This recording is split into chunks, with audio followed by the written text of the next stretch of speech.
Tonight, as you settle into the quiet comfort of rest, imagine for a moment that somewhere on Earth right now, lightning is striking. Not once, but 100 times, every single second. While you breathe in and out, another flash tears through the atmosphere, another bolt connects sky to ground, another spark of unimaginable power illuminates the darkness. 8 million lightning strikes each day. 8 million moments when the sky reaches down to touch the earth. And here you are, safe and still, wrapped in the gentle darkness of evening, far from the storm. But you've seen lightning, haven't you? Perhaps you've watched it branch across summer skies, or counted the seconds between flash and thunder as a child, or felt that electric tension in the air just before the storm breaks. Lightning is one of nature's most spectacular displays, a phenomenon so powerful and beautiful that humans have always looked up at it with wonder and awe. Before we begin this journey into the heart of the storm, if you're enjoying these peaceful explorations of science, take a moment to like this video and subscribe to Science for Sleeping. It helps us create more content to accompany your rest while feeding your curiosity about the natural world. Tonight, we're going to understand lightning, not just as distant flashes in the sky, but as an intricate dance of electrons and atoms, a conversation between Earth and atmosphere that's been happening since the planet was young. We'll discover what lightning really is, why it happens, how it chooses where to strike. And yes, we'll explore that question that might have crossed your mind during a thunderstorm. What are the chances it could happen to you? But this isn't a story about fear. It's a story about electricity, about the invisible forces that shape our world, about the elegant physics that turns water droplets and ice crystals into one of nature's most powerful phenomena. As you rest here, let yourself be carried through the storm, understanding it from the inside, seeing the beauty in its mechanics, finding peace in comprehension. The air around you right now is full of invisible particles, molecules of nitrogen and oxygen, floating and colliding in constant motion. Within each molecule, electrons orbit their nuclei in precise, stable configurations. The air is electrically balanced, neutral, calm. But inside a thunderstorm, something changes. The peaceful equilibrium breaks, and electricity begins to build.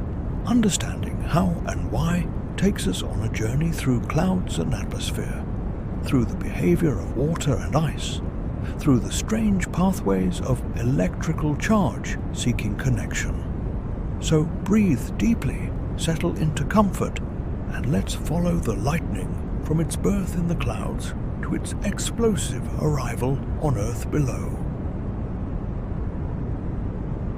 Section 1. The Architecture of a Storm.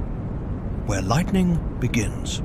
Lightning doesn't just happen. It builds slowly, patiently, as ordinary weather transforms into something extraordinary. Picture a summer afternoon, the air thick with warmth and moisture.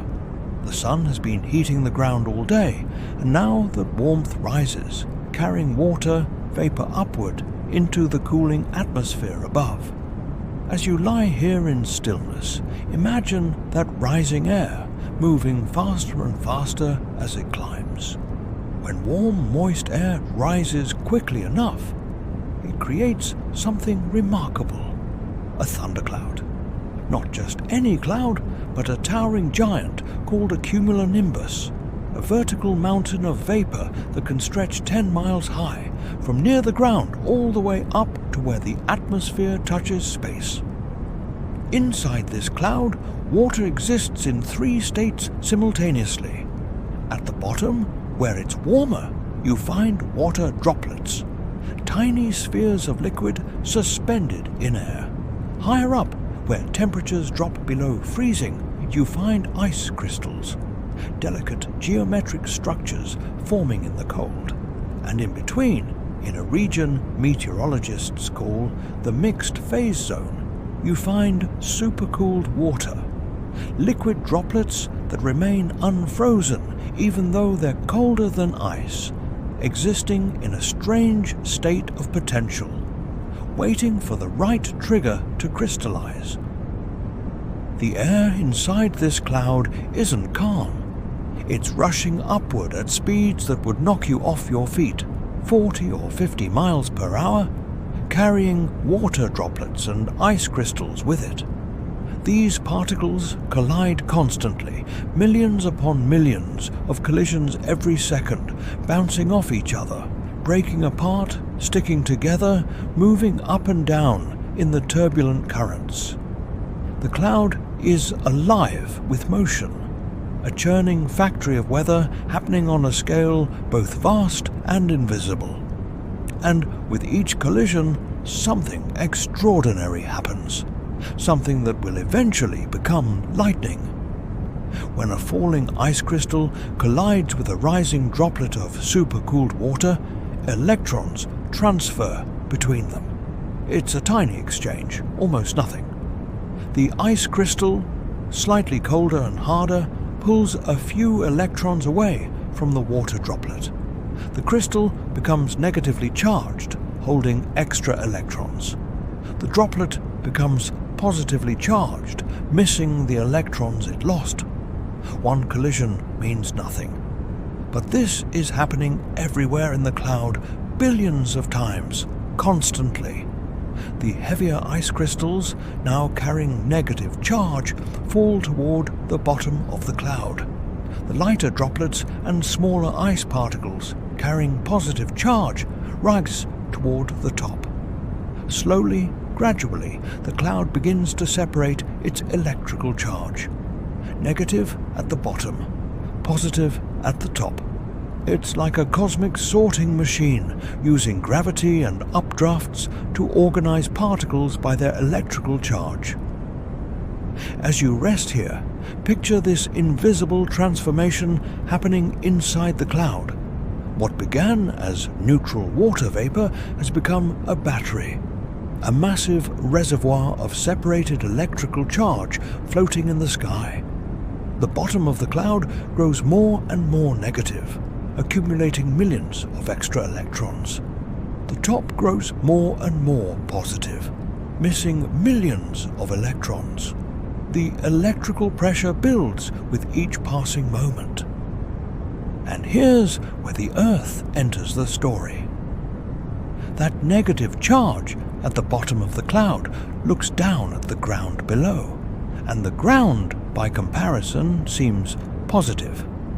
Actually, the ground is neutral, but compared to all those extra electrons gathered at the cloud base, it appears positive, attractive, inviting. The cloud and Earth are like opposite poles of a magnet, drawn to each other by invisible forces. The cloud wants to balance itself. All that negative charge at the bottom wants to flow somewhere, to find positive charge to neutralize with, to restore equilibrium. And there, a few miles below, is the Earth, offering exactly that. The electrical potential difference between cloud and ground grows stronger, the attraction more intense, the pressure mounting toward an inevitable release. But there's a problem. Between the cloud and the ground lies air, and air is an insulator. Air doesn't conduct electricity easily. Under normal conditions, all those electrons trapped at the bottom of the cloud have no way to reach the ground. They're stuck, building up, accumulating, until the electrical pressure becomes so intense that something has to give. The voltage difference between cloud and ground climbs higher and higher. 10 million volts, 50 million volts, 100 million volts or more.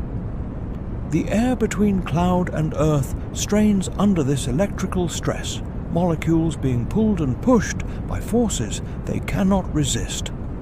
And finally, when the voltage reaches a critical threshold, the air itself begins to break down. That's when the lightning begins its journey downward. That's when the insulator becomes a conductor, when the impossible becomes inevitable, when electricity finds a way to bridge the gap between sky and earth. Section 2. The invisible ladder, how lightning descends. What happens next is invisible to the human eye, too fast and too faint for us to perceive directly. But it's the most crucial part of the lightning's journey, the moment when electricity begins to tear through the insulating air, creating a pathway between sky and earth. It starts with what scientists call a stepped leader. At the bottom of the cloud, where negative charge has accumulated to incredible density, electrons begin to push outward, probing the air below. The electrical field is so intense here that it begins to rip electrons away from the nitrogen and oxygen molecules in the air, ionizing them, turning them from insulators into conductors. A small channel forms, barely 50 yards long, a thin tendril of ionized air, a pathway where electrons have managed to strip other electrons away from air molecules, creating a conducting channel in what was previously an insulator. This is the first step of the stepped leader, the first breach in the air's resistance. The stepped leader pauses for a moment, perhaps 50 millionths of a second. During this pause, more negative charge flows into the channel from the cloud above, strengthening it, preparing it for the next step. Then it extends again, another 50 yards, creating another segment of conducting pathway. The ionized channel pushes forward, exploring, testing the air ahead. Pause, extend, pause, extend. Like a lightning bolt, growing downward in stuttering steps, this invisible ladder descends from cloud toward Earth. Each step is a small victory over the air's resistance, each pause a gathering of strength for the next advance. You couldn't see this if you were standing there watching. The stepped leader is too dim, its steps too quick, moving downward at speeds of around 200 miles per second. That might sound fast, and it is, but it's not as fast as light. It's not even as fast as the final lightning flash will be. The stepped leader is cautious, exploratory, feeling its way through the atmosphere. The entire descent from cloud to ground takes only a few thousandths of a second, but in the world of electricity, that's an eternity. As you breathe slowly here in the darkness, try to picture this invisible process unfolding. The stepped leader branches as it descends, splitting into multiple paths, exploring different routes through the air. Some branches fizzle out, unable to continue, their paths blocked by pockets of drier air or unfavorable conditions. Others keep going, zigzagging downward, following the path of least resistance through the complex atmosphere. The path isn't straight because the air isn't uniform. There are regions of higher and lower humidity, areas of dust and pollution, variations in temperature and pressure. The stepped leader responds to all of these factors, bending toward the easier paths, avoiding the harder ones. This is why lightning has that characteristic jagged appearance, why it zigs and zags rather than falling straight down. And as this negative charge descends, something extraordinary happens on the ground below. The Earth responds. All that negative charge approaching from above causes positive charge to accumulate on the ground beneath the cloud, particularly on anything tall and pointy that reaches upward toward the sky. It's like the Earth is reaching up to meet the descending electricity. If there's a tree, positive charge concentrates at the tips of its branches. If there's a building, positive charge gathers at the peak of its roof, at the corners, at the edges where the electrical field is strongest. If there's a person standing in an open field, positive charge collects at the top of their head, in their hair, making it stand on end in those final seconds before the strike. This is a real warning sign, a visible manifestation of invisible forces at work. These positive charges begin to reach upward, sending their own streamers of ionized air up toward the descending stepped leader. They're shorter than the stepped leader, extending only 10 or 20 yards upward, but they're crucial. Trees, buildings, ground, hilltops, all sending invisible fingers of electricity upward, competing to be the point of connection, each one offering itself as the pathway to complete the circuit. The stepped leader keeps descending, branching, exploring. It gets closer, 100 feet above the ground, 50 feet, 25 feet. The upward streamers grow longer, reaching higher, straining toward the approaching channels of ionized air. And then, suddenly, one of the upward streamers connects with one of the downward branches. Contact. The circuit is complete. In that instant, a conducting channel now exists where none existed before, a pathway through the air from the ground all the way up to the reservoir of negative charge at the base of the cloud. And now, everything changes. Now, the real lightning happens. Section 3. The return stroke. The flash. We see. The moment that connection forms, everything transforms in a fraction of a heartbeat. All those electrons that have been accumulating at the bottom of the cloud, all that negative charge waiting for a pathway to the ground, suddenly has a route, and they rush downward with unimaginable speed and power. This is called the return stroke, and it's what you actually see when you watch lightning. Despite the name suggesting downward motion, it actually travels upward from the point of contact, racing back toward the cloud at speeds approaching 1/3 the speed of light. That's roughly 60,000 miles per second, fast enough to circle the Earth twice in the time it takes you to blink. In less than a 10,000th of a second, billions upon billions of electrons flow through the channel that the stepped leader created. The current flowing through this narrow channel can reach 100,000 amperes or more. To put that in perspective, the electrical outlet in your home provides perhaps 15 amperes at most. Lightning carries thousands of times more current through a channel narrower than your finger. The energy released is staggering. The air inside the lightning channel heats to temperatures around 50,000 degrees Fahrenheit, 5 times hotter than the surface of the sun.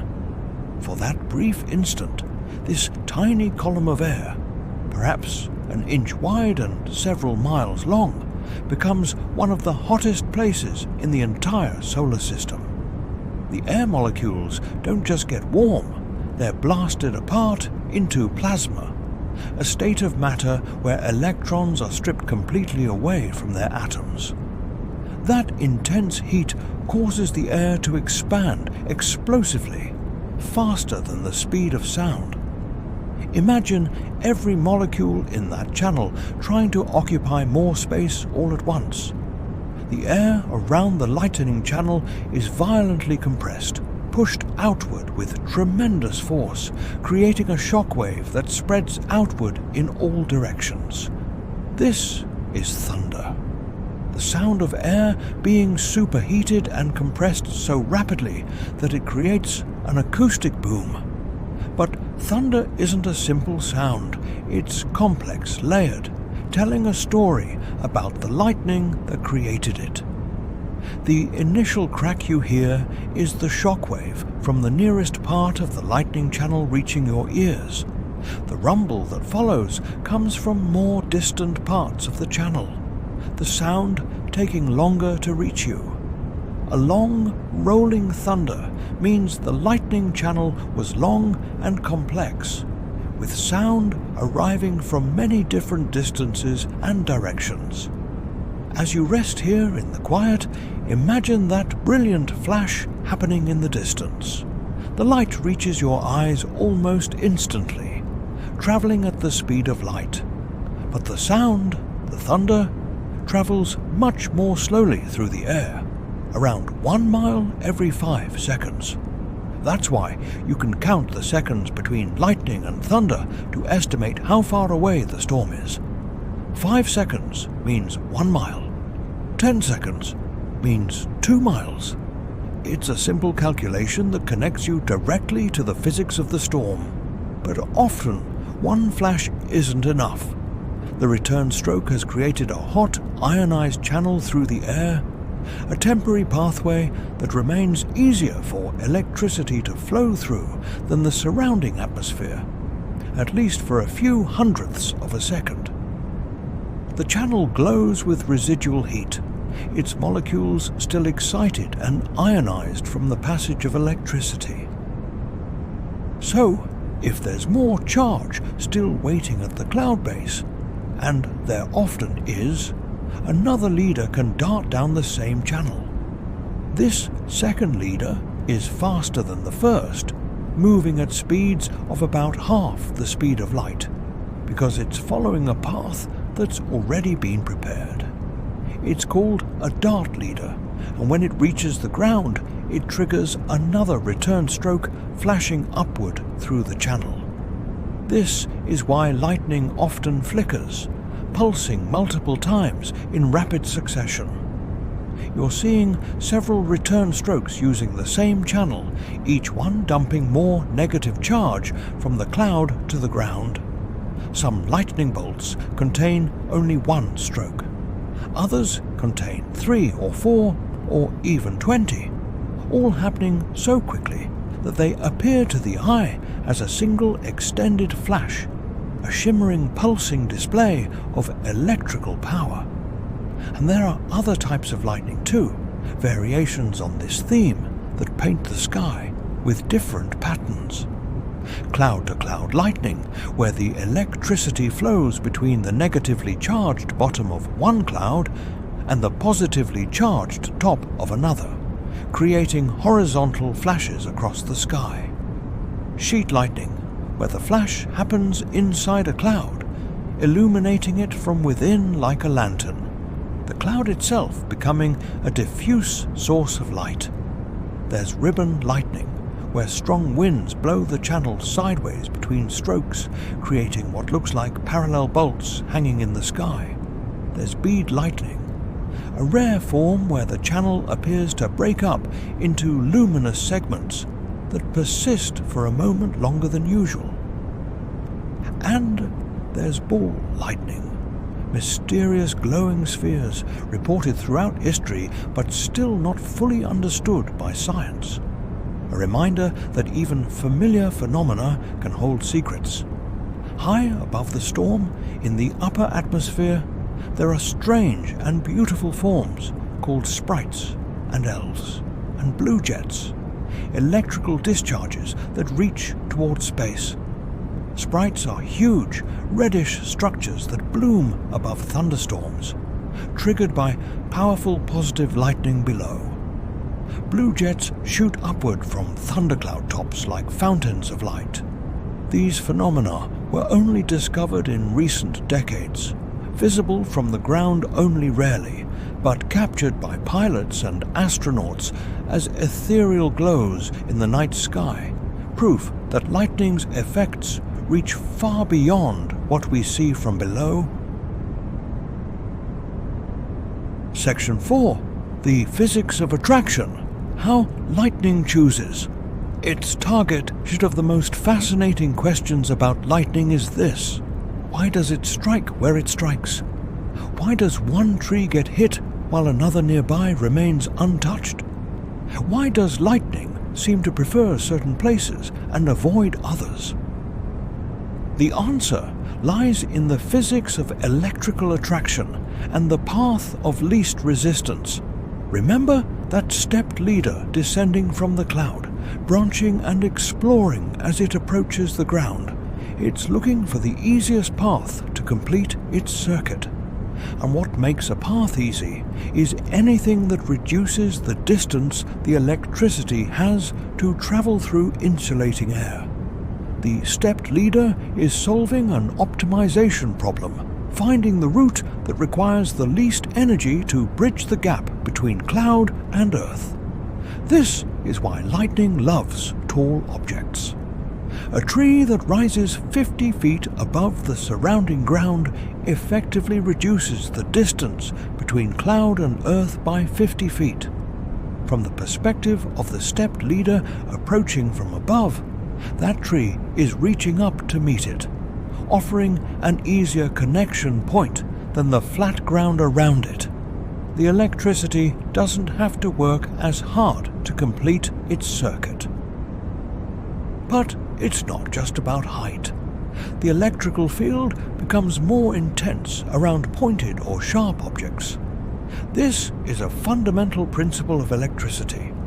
Charge concentrates at points and edges. The electrical field at the tip of a needle is far stronger than on a smooth sphere, even if they're the same height. This concentration of charge makes it easier for upward streamers to launch from those locations. This is why lightning rods work.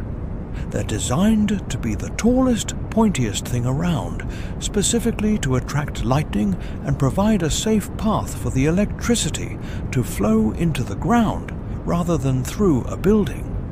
A lightning rod doesn't prevent lightning. It encourages it, but channels it safely. The rod is connected to thick cables that run down the outside of the building and deep into the earth, providing a low-resistance path that the electricity prefers over the wood, brick and wiring of the building itself. Height and pointiness aren't the only factors, though. Conductivity matters too. Lightning prefers pathways that conduct electricity well.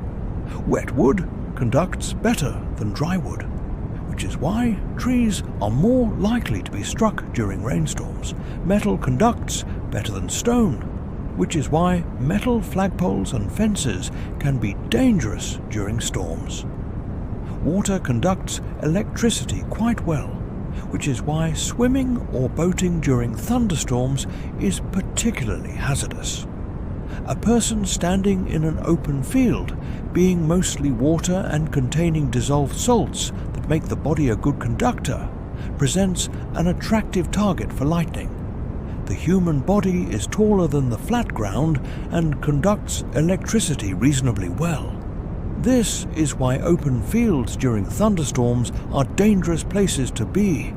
You become the tallest, most conductive object in the area, the easiest path for the stepped leader to complete its journey. As you lie here in safety, think about the elegant physics at work. The lightning isn't choosing its target with any intention or awareness. It's not angry or malicious or random in any meaningful sense. It's simply following the laws of electrical attraction, taking the path that requires the least energy to complete the circuit between cloud and ground. Every strike is the solution to an optimization problem, the resolution of electrical imbalance through the most efficient available pathway. The stepped leader explores multiple paths as it descends, branching into different possibilities. Each branch is testing the electrical resistance of the air ahead, responding to variations in humidity, temperature, and the presence of objects below. Some branches encounter easier paths and continue growing. Others encounter resistance and stop advancing. The final strike location is determined by which branch first makes contact with an upward streamer from the ground. And yet, there's still an element of chance involved. Two identical trees standing side by side might have slightly different electrical properties at the microscopic level. The moisture content in their bark might differ slightly.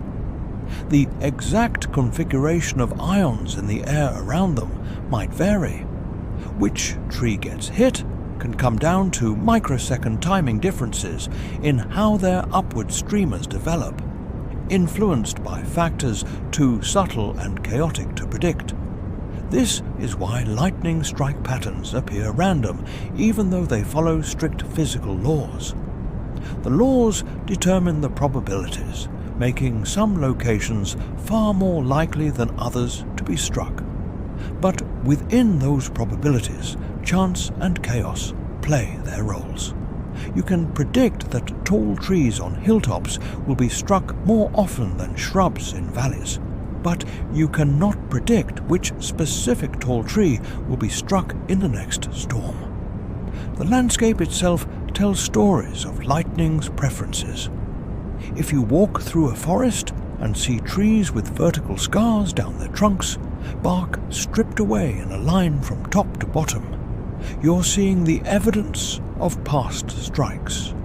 The lightning followed the water and sap beneath the bark, the best conducting path available, and in doing so, explosively converted that moisture to steam, blowing the bark off in the process. Section 5. Living with lightning. The statistics of risk now. Let's address that question you might have wondered about, lying here in the darkness, perhaps remembering a storm from childhood or a moment when thunder felt too close. What are the chances that lightning could strike you? The statistics are actually quite comforting. In a given year, the odds that any particular person will be struck by lightning are about 1 in 500,000. To put that in perspective, you're more likely to be struck by lightning than to win a major lottery jackpot, but far less likely to be struck by lightning than to be injured in a car accident or to experience many other common mishaps of daily life. Over an entire lifetime of 80 years, the odds increase to about 1 in 15,000. Still quite small, still not something worth losing sleep over. In the United States, lightning kills an average of 20 people per year, a number that's been declining steadily over recent decades as people have learned to take shelter during storms and as buildings and vehicles have become safer. But these are overall statistics, averaged across entire populations. Your personal risk depends enormously on your behavior. Almost all lightning deaths and injuries occur outdoors. If you're inside a substantial building or inside a vehicle during a thunderstorm, you're extraordinarily safe. Lightning can strike buildings and cars, but it flows through their exterior structures to the ground, leaving the interior space protected. This is called the Faraday cage effect, named after the scientist Michael Faraday, who discovered that electricity flows around the outside of a conducting enclosure rather than through its interior. Your car's metal frame acts as a Faraday cage. The lightning might strike the car, might flow over its surface, but you inside are protected. The same principle applies to buildings with metal frames or substantial structures. The dangerous situations are the ones you might intuitively understand. Being the tallest object in an open space, making yourself into a lightning rod. Standing under a tall tree, which is likely to be struck with you in close proximity. Swimming or boating during a storm. when you're in contact with a large body of water that conducts electricity extremely well. Holding metal objects like golf clubs or fishing rods, which can attract lightning and provide a direct path through your hands. Continuing outdoor activities after hearing thunder or seeing lightning is perhaps the most common dangerous behavior.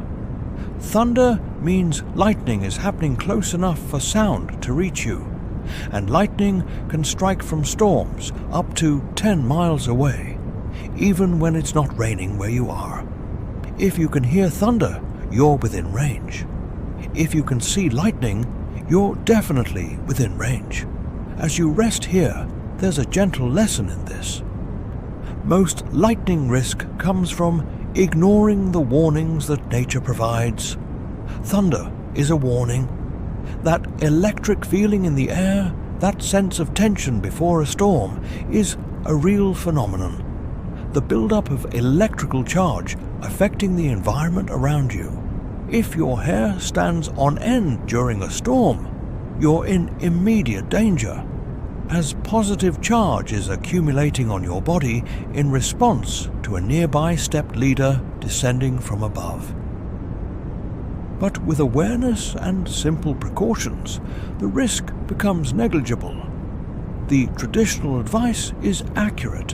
When thunder roars, go indoors. Don't wait for the rain to start or for the storm to look more threatening. Thunder itself is the threat warning. Wait 30 minutes after the last thunder before resuming outdoor activities. Lightning can strike from the trailing edge of storms, from clouds that seem to be moving away. If caught outside with no shelter available, there are ways to minimize risk, although none of them make you safe. Avoid tall objects and open spaces. Move to lower ground if possible, but avoid water. Spread out from other people to minimize the area of danger. Crouch low with your feet together, minimizing your contact with the ground and your height above it. Don't lie flat, as that increases your contact with the ground and makes you more vulnerable to ground current from nearby strikes. It's also worth knowing what to do if someone is struck. Contrary to myth, it's safe to touch someone who's been struck by lightning. They don't retain an electrical charge. The electricity has already flowed through them into the ground. They need immediate medical attention, often CPR, as lightning can disrupt the heart's electrical rhythm and cause cardiac arrest. The sooner CPR begins, the better the chances of survival. Most people who are struck by lightning do survive, though often with significant injuries. The electricity can cause burns where it enters and exits the body, typically at the head and feet. It can cause neurological damage, affecting memory, concentration, and motor function. It can rupture eardrums from the thunder's shockwave. It can cause long-term health effects that last years. But with prompt treatment, survival rates are around 90%, much higher than most people expect. Understanding these statistics and safety measures isn't about fear. It's about appropriate respect and simple precautions. Lightning is powerful and dangerous, but it's also predictable enough that we can keep ourselves safe with basic awareness and common sense responses to the warnings nature provides. Section 6. The Beauty of the Storm. Finding peace in understanding. As we complete this journey through the physics of lightning, let's return to where we began. You resting here in safety, contemplating the elegant mechanics of nature's most dramatic electrical display. There's something deeply satisfying about understanding lightning, about knowing that those brilliant flashes result from ice crystals colliding in clouds, from charge separation and electrical attraction. from the air itself being torn apart and reassembled in microseconds. Understanding doesn't diminish the wonder of lightning. If anything, it enhances it.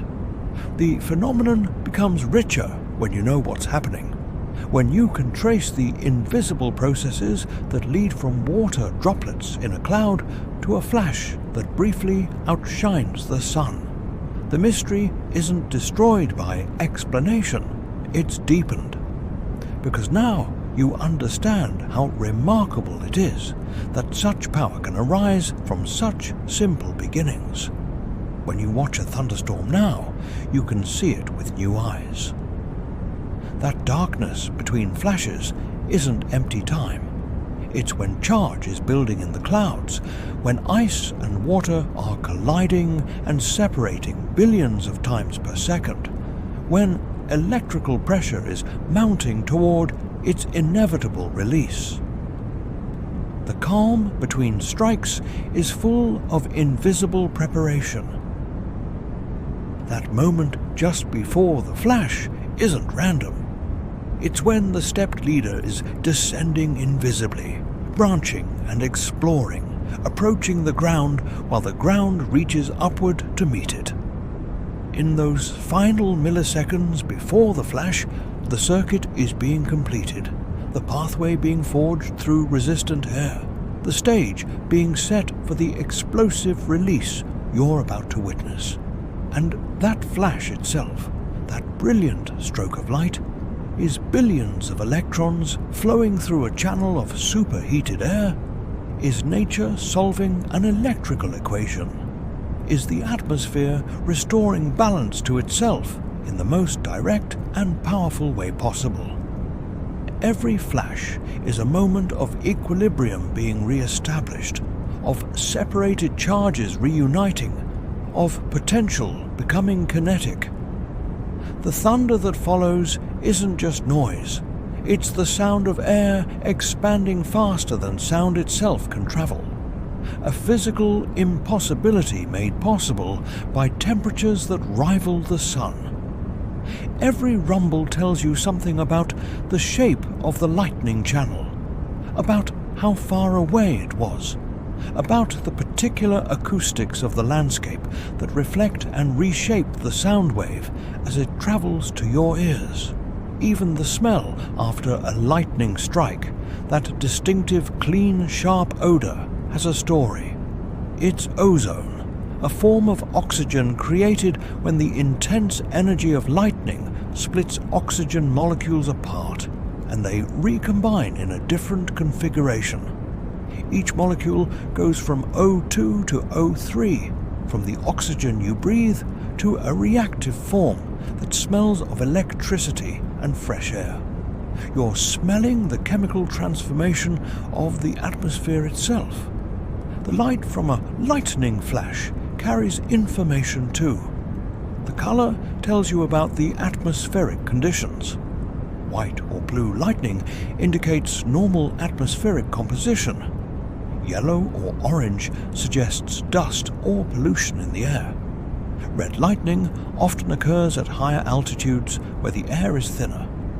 Green lightning, rare and beautiful, happens when light passes through moisture or hail in the cloud. Each flash is a spectrum analysis of the sky. As you drift towards sleep tonight, you can carry with you a sense of connection to these distant storms. Somewhere on Earth right now, 100 lightning bolts are striking in the second it takes you to complete a breath. Each one follows the same elegant physics we've explored together. Each one is charge-seeking balance, electricity finding its path, nature performing the same experiment it's been running since Earth had an atmosphere and weather and clouds. You are safe from these storms.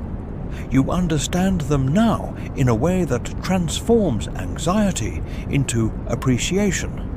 The next time you see lightning on the horizon or hear thunder rolling across the sky, you can rest in the knowledge of what's happening, can marvel at the beauty of the physics, can feel grateful for the shelter that keeps you safe and the understanding that keeps you calm.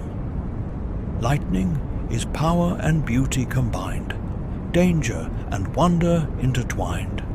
A reminder that the ordinary atmosphere around us contains extraordinary forces waiting to be unleashed, and you, resting here, are part of the same universe that creates these storms, built from the same atoms, following the same physical laws, connected to everything from the electrons in your body to the charges separated in distant clouds. The ancient peoples saw lightning and imagined gods throwing thunderbolts. We see lightning and understand electrical discharge, but the wonder hasn't diminished. If anything, knowing that the universe creates such spectacular displays through simple physical laws, without intention or design, makes it more marvelous. The cosmos doesn't need supernatural intervention to be breathtaking. Sleep well, knowing that even in the storm there is order. Even in the chaos of thunder and lightning, there is elegant physics, beautiful mathematics, and the peaceful operation of natural law. The universe is both more powerful and more comprehensible than we often imagine, and understanding brings its own kind of peace. The lightning that seems so wild and random is actually following rules as precise as any equation, solving problems as mathematical as any calculation. Good night, and may your dreams be illuminated by flashes of insight as brilliant as lightning across a summer sky. And may you rest in the peaceful knowledge that the universe, for all its power, is ultimately knowable, beautiful, and bound by laws that connect everything from the smallest electron to the largest storm. Thank you for listening. Rest peacefully tonight, and please like and subscribe for more.